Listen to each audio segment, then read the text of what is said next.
How to clean a rubber plant. Here is the best and simple way how you can keep your plant's leaves clean and healthy.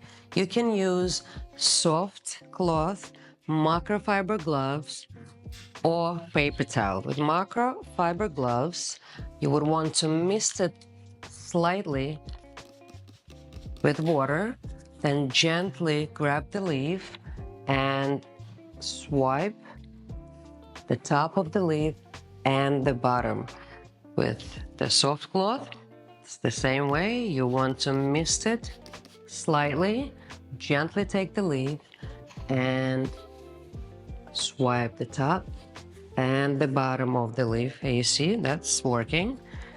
Let me see the paper towel.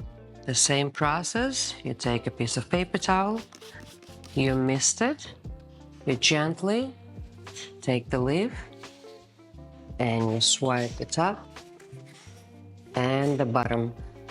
This is easy and simple, best to be done at least once a month. If you have any more questions about how to clean your rubber plant, let me know in the comments below.